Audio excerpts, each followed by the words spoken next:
Some areas across the country and in our valley now seeing a slight drop in the price at the pump. This comes after a partial opening of the Strait of Ramoz and the ceasefire between the U.S., Israel, and Iran being extended. According to AAA, the average for a gallon of regular gas in Las Vegas down now just a couple of cents from last week when it was exactly $5 a gallon. And now the average price is sitting around $4.98 a gallon. That's $1 more than before the war started. And for many drivers, it's still far too high for them. That drove our Will Silverstein to hit the road once again to find some of the cheapest gas in our valley.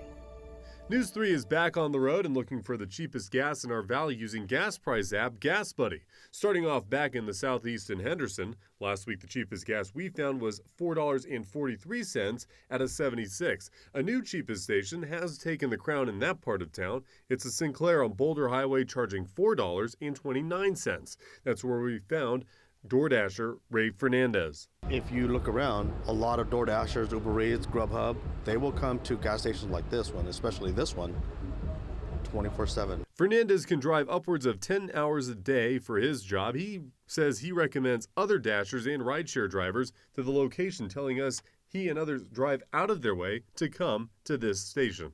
This has been the cheapest one out of everywhere I've been. And the lot was filled with people trying to get in on the savings. The price is far lower than the Circle K across the street. Now up next was the Northeast and a trip to Conoco where we found Juan Caldera. I like this one. The app showed us that Rainbow Market across the street had been the cheapest on the corner, but it turns out the Conoco charging $4.57 was actually cheaper when we arrived on scene. For Caldera, every cent counts.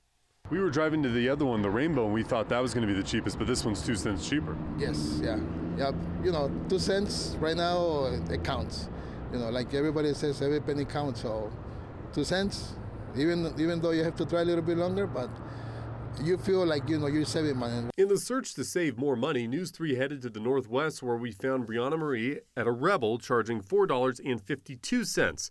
She says she is not interested in rewards programs or apps like Gas Buddy, but follows these rules to save on gas. Drive more around town, don't go anywhere near the strip or exits on the freeway. Just keep looking for more, you'll definitely find it, because I've seen some that are $6.50. What price are we looking to get it down to?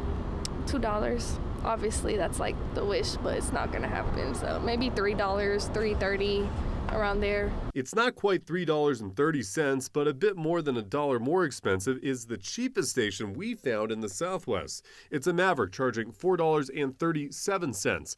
There we spoke with Hunter Hunsan, who does not use Gas Buddy, but he knows someone who does. My dad uses that, and he uses like Get Upside or something like that too, to find the cheapest gas.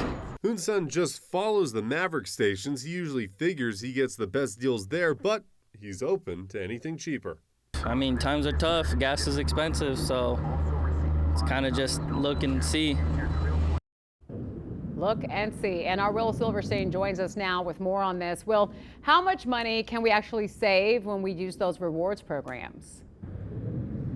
Well, you can save close to about 30-40 cents at the pump when you go through a rewards program like Smith's or Safeway Albertsons, where what you buy at the market then translates to what you save at the pump. Now, that's not necessarily saving at the pump on its own, since you got to spend the money in the store, but why not save if you can through those programs? Now, Juan, who was at the Conoco not too far from us now, he also was telling us that in the mornings, if he can, before school, taking his kids to school, he'll try to go to Costco and Sam's Club before those lines get super long. When we were looking at the Gas Buddy app today, a lot of the prices that we were finding at the Costco and Sam's Club under $4.20. We obviously didn't include that in the story because you have to buy that membership, $50, $65, depending on the one that you choose. Those lower prices are out there, and despite these drop-offs from the past week, as you can tell, they're Latoya drivers still feeling the pain at the pump.